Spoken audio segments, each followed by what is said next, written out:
Hello everyone, Matt from Model Minutes here and welcome back to the workbench for another unboxing. Today I'm taking a look at this, the Revell De Havilland D.H.2 in 1/72 scale. So join me as I get stuck inside the box and see what this one is like. So starting off on the outside, you can see that this has suffered a little bit of wear. This is something that's been in my stash for a number of years and it has suffered a little bit of damage, but that's more my fault rather than how it would have come to me.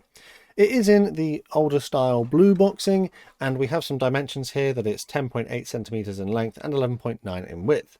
An item code of 04309 is present, and we have this image of it in combat with what appears to be some Eindeckers. If we flip over to the back, we have some information about other things that were in the Revell range, as well as an explanation of their skill levels.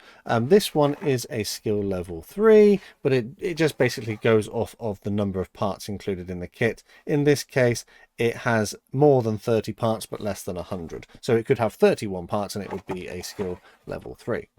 On this side here, it does tell us some information about the DH2, about how it was a reconnaissance plane that was armed. And we have some information about what should be included in the kit, such as structural details. Well, I would like to see some details for sure.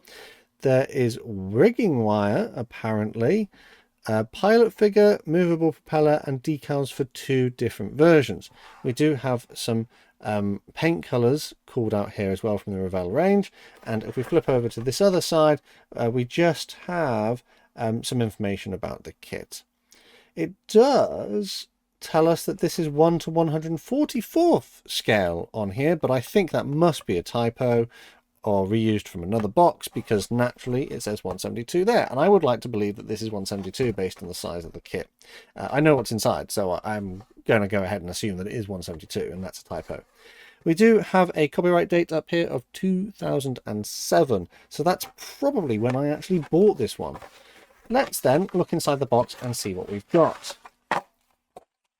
As usual, I'm going to start with the paperwork. We do have a generic health and safety warning sheet, so I'll put that to one side. But the decals are inside of that, but we'll look at them in a minute.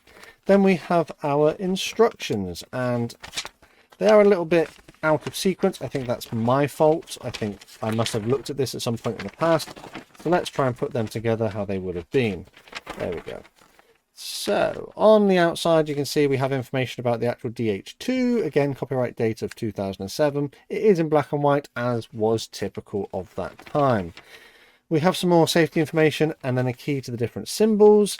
And then we come into our paint color callouts. A little bit annoying. It's kind of what Revell do. They take a paint color which already has a number and then they reassign it a letter. I know they do this to make mixing paints like more obvious, but I would just prefer you just tell me that information on the page. If it works for other companies, why not, just follow suit. Moving into the instructions, we have a sprue map, which is helpful to know where things are. We then have some construction stages as exploded diagrams, and we can see here we start building up like the little cockpit area. There is elements of the engine which need to be assembled. If you're careful, you should have a freely rotating prop. Paint color callouts are mentioned. We should install our pilot before we add our top of our fuselage. That's interesting. And then there's other elements such as machine gun, and the pusher prop goes on the back. And then we come into the lower landing gear being added on, and then all of our struts. So we've got loads of struts that need to go on. And then we can add our upper wing surface and what I presume is a fuel tank. Then the struts for the tail surface can be added as well. The tail surface is added onto the struts, and then we have rigging instructions. And I think that's pretty much it. So it doesn't look overly complicated. It's just, being a biplane, I will struggle with the rigging, no doubt. And this looks like it has quite a bit of rigging. So we've got 2 different paint schemes to choose from. They are both from 1916. This one is slightly earlier from March, and then this one is slightly later from July. This one is 24th Squadron. This is 29 Squadron of the RFC.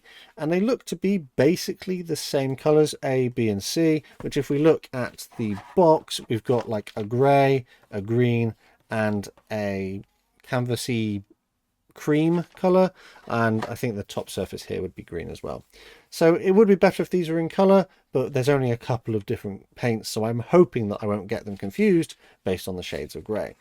But it's nice that we get 2 choices, although granted, if we look at the decals, I'm sure the choices, it doesn't really matter because it basically is a difference in the tail surfaces. So these are our decals. There is a little bit of scuffing on there, but I can't say that that is entirely Revell's fault. It could be my fault for, getting it out of the box in my youth. There is a Z at the end of the serial number, so this implies to me that this is manufactured by Zanchetti. And generally their decals are okay, maybe a little bit thicker than the current cartograph ones that Revell use, but still should be perfectly acceptable. We do have separate centers for our roundels. Not my favorite thing to do because I always get them a little bit off center, but it's probably still better than if they were printed and off center. So that's what we call registry. Registry is where they print things and colors don't line up correctly, but actually the colors that we do have do appear to be mostly lined up pretty good, so they could have probably printed them in the center and not had any issues. But yeah, one small-ish sheet of decals which will do the job. Then that brings us on to the parts, and I imagine I've had a play around with this in my youth. Yeah, so I've part started this. Whoa. I didn't even remember doing that. Ah, okay. Well, I hope that the pilot will still go in. I've gummed that up. So past me, I mean, we're going back like 20 years at this point. Past me decided to start this kit, and I must have got distracted or bored or at some point hated it.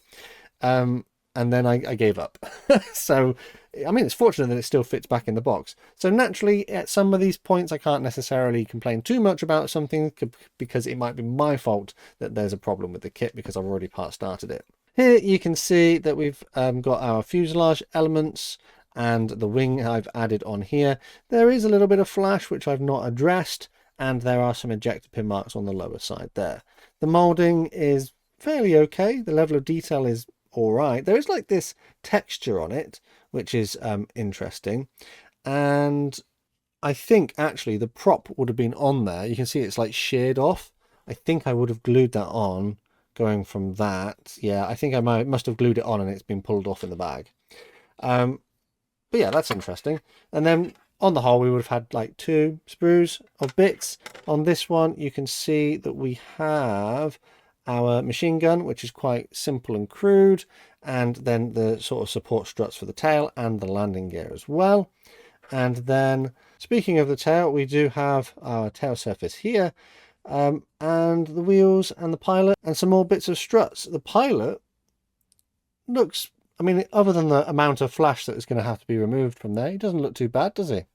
There are some ejector pin marks, there are some flash. It is quite a dated looking kit. So we do have an upper wing surface here as well. I think I must have already glued in the sort of fuel tank part there, and you can see that there is a texture on this as well. Some ejector pin marks that are going to maybe need a little bit of a clean up on the other side. I don't know if I'm missing a part, actually, now that I look at it. It appears that, if I'll be more careful, it appears that I must be missing the tail surface, which is a bit of a shame. It would be unlikely that I would be able to get a replacement. It should have been on that bit of the sprue there.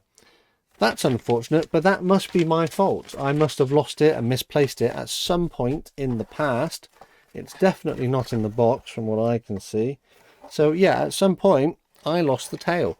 But I wonder if I would be able to design a replacement part myself and install that. So this might be a bit of a fixer-up kind of project. So I can't necessarily do a full review on this one and determine how good or bad the value would be based on the fact that I have part started it and I have lost parts myself through my own negligence. But I would say, if I attempted to do a bit of an unboxing, that you know, it does look a bit old, it does look a bit crude, and that does kind of lend itself to a little bit of the age of this kit. I did look at the Albatross a little bit earlier on the channel, and it's the same sort of deal with that one. So we had a number of parts in this creamy coloured plastic. We had some instructions which were reasonably easy to follow but printed in black and white. The decals look pretty good, they don't look too bad, but I'm not a big fan of the separate centres for the roundels. And then that all came in this box here, which, you know, it looks quite nice. I quite like the artwork that's on there. I think that if you wanted to find one of these today, I mean, I wouldn't probably be wanting to spend more than a fiver based off of what we've seen on the inside here, but I don't think it's currently in production. I don't think it's actually been available for quite a number of years. From as far as I know, the last time this was seen was 2010. I think this might be the original, well, not I'm saying original, but it might be the first time it was in the blue box in 2007, hence the copyright date on it. And that would sort of lean into when I was first getting into modelling in my youth. And then from what I can tell online, the tooling date is actually 1963. So it's the same kind of era as the Albatross. One thing that I do want to mention is it did say that there was rigging, filigree rigging wire. It did say that on there, but you know, I didn't see any rigging wire in here, and I'm probably pretty sure that I don't remember there being rigging wire included in the kit. So rigging wire is something that you normally have to provide yourself. But hey ho, it is what it is. A little bit annoyed at past me for not looking after my kit as well as I could have done, having lost a part and obviously part starting it. So this will be a little bit of a fixer-upper, but I hope you've enjoyed taking a look inside this box nonetheless, and do let me know down in the comments what you thought of my quick look inside of this particular kit. And if you have any suggestions on what I could do about my missing parts, do let me know. Don't forget that we do have a Model Minutes Model Club, and if you'd like to join the club and get exclusive access to early videos and other perks, check out the links in the description. Massive thanks to these Model Club members for the extra support they give the channel, allowing me to create consistent content. There are other ways to help support the channel if you would prefer, and again, full information is below the video.